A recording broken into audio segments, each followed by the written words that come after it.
Good morning, my name is Faith Poor, and today I will be giving you a presentation, an interactive presentation I should add, on my primary literature resource that I have chosen for immunology this semester. So before we jump into anything, I just want to go over some important terms and definitions before I even give you the topic that we're going to be talking about, simply because I want to make sure the title of my source is understood. So the first term that we're going to be looking at is SCN right here. So it stands for severe congenital neutropenia. And we'll get into what congenital neutropenia is here later in the context, but I just want you to be aware that SCN is going to stand for that.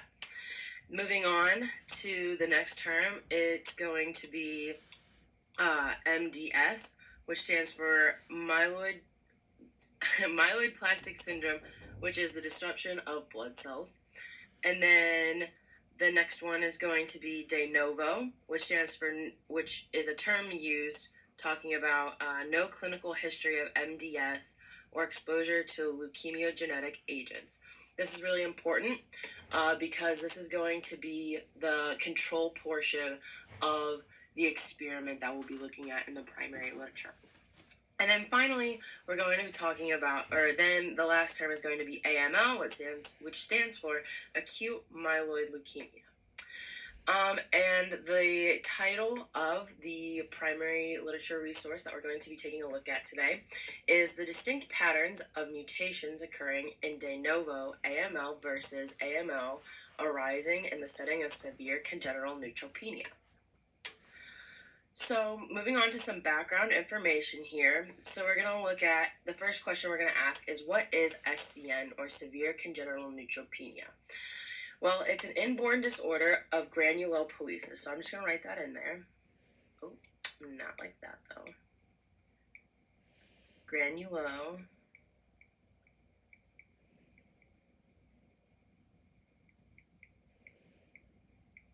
So granulopoiesis. Now, if any of you have ever taken cell biology or had a basic biology course, granulopoiesis sounds similar to another word that you might have heard of, hematopoiesis. And taking a look over at this lovely textbook image that I got from our awesome immunology textbook, you can see that there are hematopoietic stem cells. So if you can think of what hematopoiesis is, then granulopoiesis is the basically making of granulocytes, which granulocytes, if you can see here, right, so we have hematopoietic stem cells, and these can be differentiated into anything. They can either be myeloid progenitors or lymphoid progenitors. So we're going to take a look here at the myeloid progenitors, and we're going to look at what they all create. So if you look here, you can see that granulocyte progenitors come from myeloid progenitors, which granulocytes then turn into neutrophils, monocytes, macrophages, and dendritic cells. So that's something to keep in the back of your mind as we go through this study some more. So moving on. So since severe congenital neutropenia is an inborn disorder of granulopoiesis, what is AML? Acute myeloid leukemia. AML, or acute myeloid leukemia, is a type of cancer of the blood and bone marrow with excess immature white blood cells. So something to keep in the back of your mind is that granulocytes are a type of white blood cell. All right, so basically, severe congenital neutropenia, or the SCN samples collected in this study, so SCN has a marked propensity to transform into MDS at a rate that's greater than 20%. So again, MDS, the myeloid-plastic syndrome, or this disruption of blood cells, if you have severe congenital neutropenia, you have a 20% greater chance of it turning into MDS, which then in turn turns into AML. You are at a 20% greater risk, according to this study. So then, moving on, this study in particular shows the mutational profiling of 14 different genes, of which those are 14 specific genes between the de novo AMLs samples collected, and then those that have severe congenital neutropenia that also have AML. They're trying to show the link and correlation. So the results are confirmed by 188 de novo AML samples, and the mutations of, I'm going to write this in here, mutations of tyrosine kinase genes, tyrosine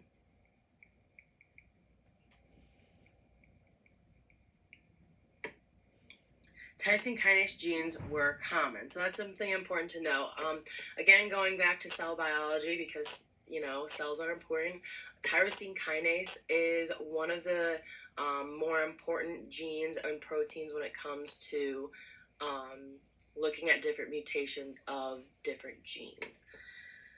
So, moving on, in the SCN samples that were taken, so in the severe congenital neutropenia samples that were taken, not the de novo AML samples, CSF3R gene was mutated.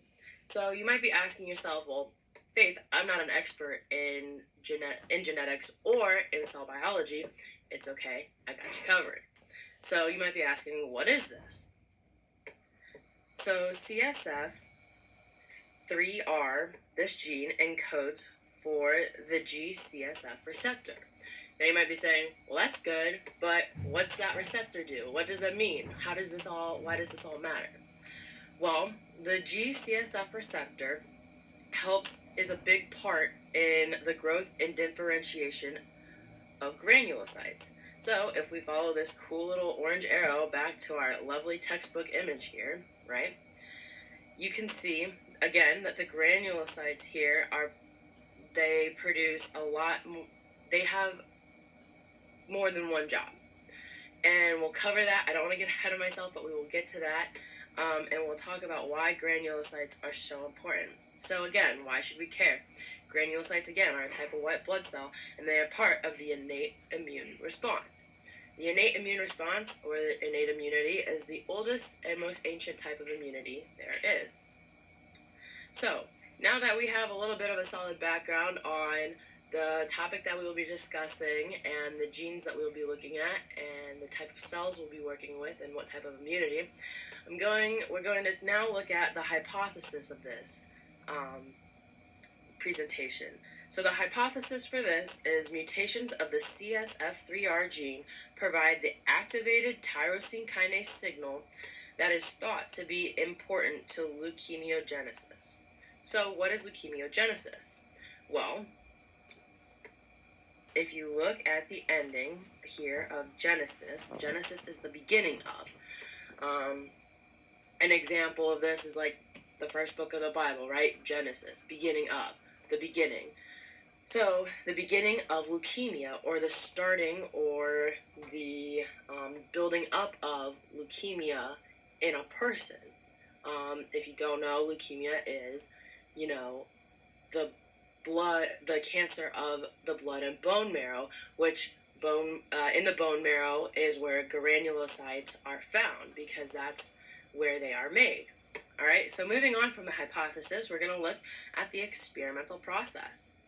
So taking a look here, you can see that we have a total of 94 patients that were part of the de novo AML, meaning they did not have severe congenital neutropenia, they just had acute myeloid leukemia, and they can go back and look at the patient's records and say, okay, yep, nope, you don't have severe congenital neutropenia, you just have acute myeloid leukemia, and you're going to be more or less our control for this study, right? Because if you don't have SCN and you just have AML, they can go through and do some genetic sequencing,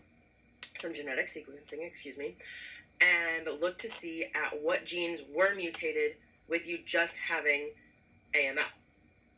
Then, when they run the gene sequencing of those that have SCN or MDS that also have AML, they can compare those two sequences to see which ones line up or which ones don't line up. That's also important.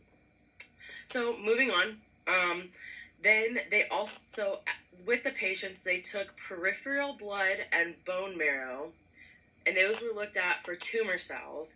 And then they also took, this is a really interesting, this was a really interesting part of the study for me. They took 6 millimeter punch biopsy of the skin and analysis of analysis of somatic cells. So we all know what somatic cells are, but I thought it was really interesting. I've never seen a skin punch done before, and they literally take like little hole punches almost of your skin.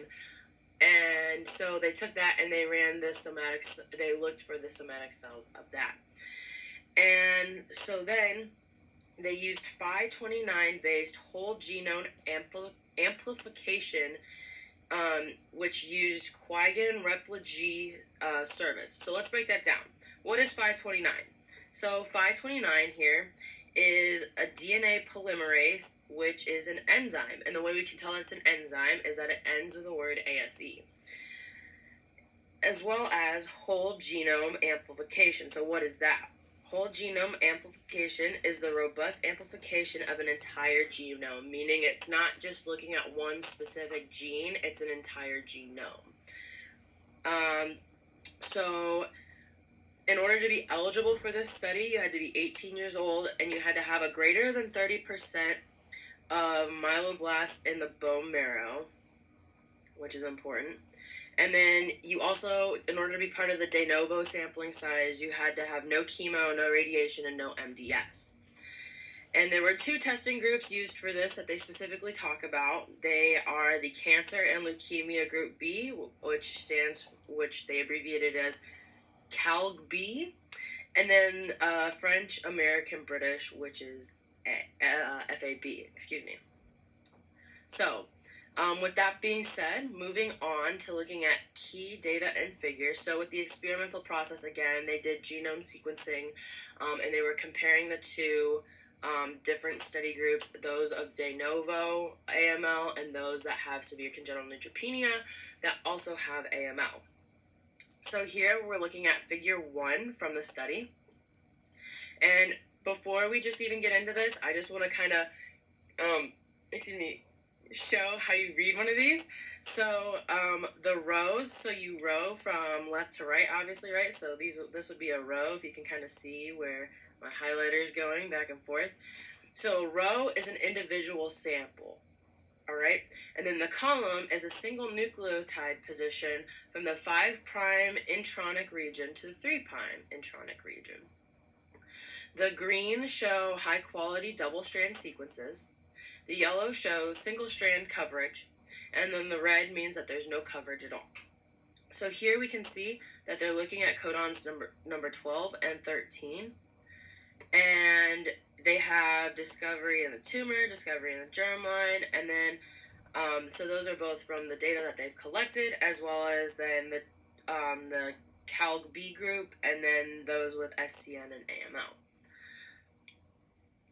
Moving on to figure 2. So what we're looking at here, this is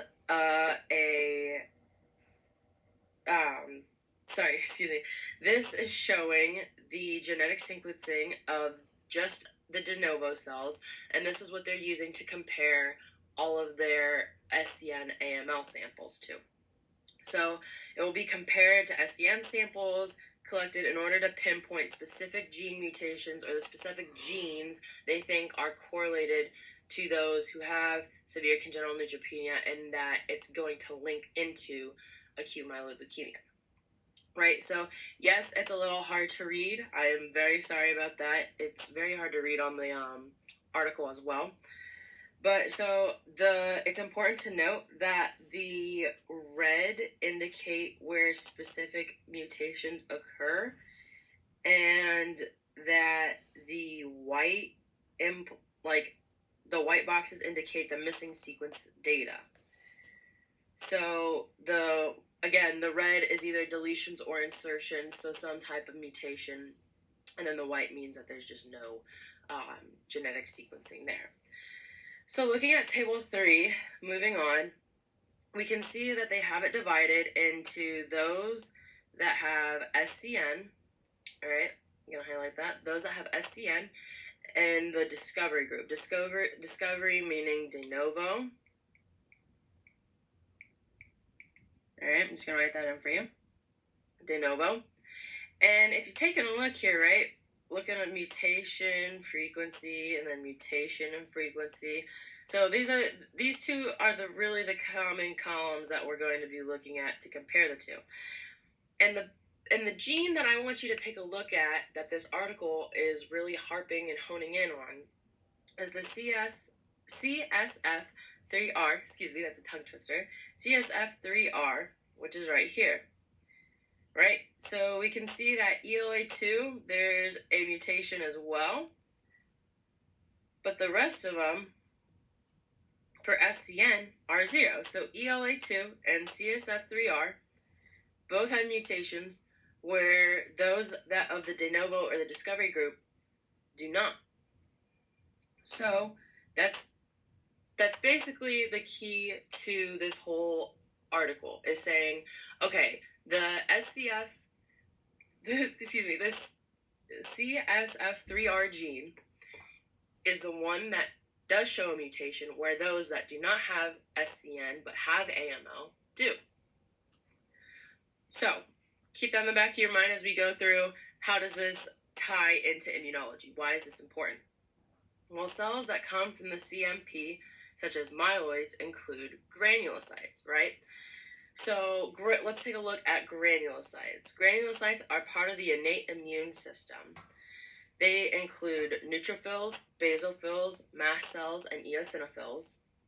They're multi-lobed nuclei, so they're easy to distinguish between any other type of cell. And the reason why it's a multi-lobed nucleus is because it has granulocytes in it. They have granules inside, not granulocytes. So the granules contain certain proteins with distinct functions, and they are considered to be primary lymphoid organs, which are found in the bone marrow.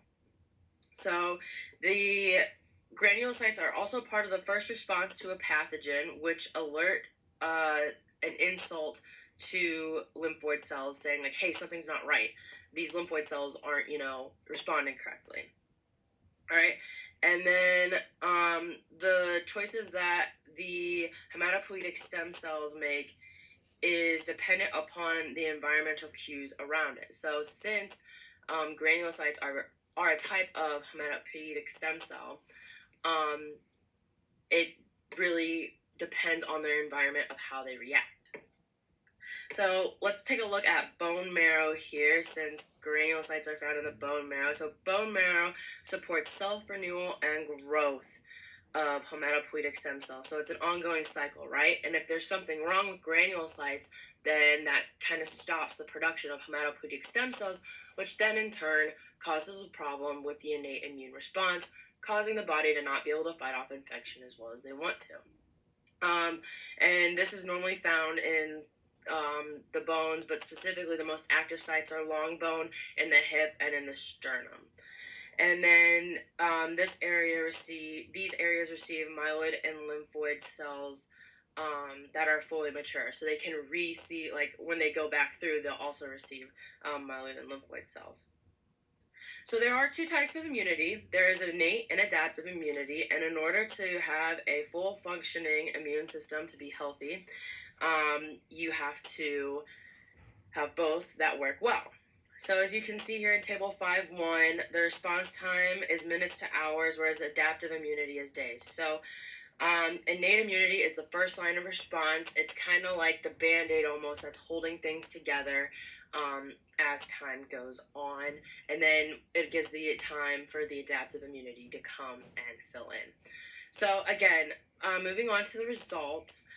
So why does all of this matter? Well, this study found that the CSF3R genes were frequently mutated in SCN AML people rather than in de novo.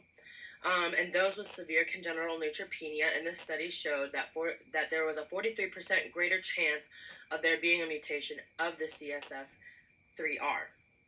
So the present data suggests that mutations that contribute to SCN AML are more similar to those of secondary ANL syndromes.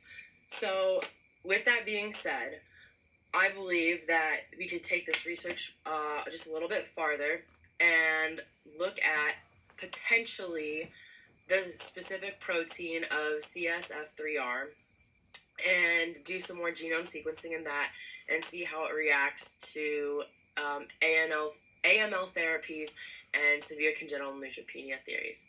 Thank you so much for listening to my presentation, and if you have any questions, feel free to comment below.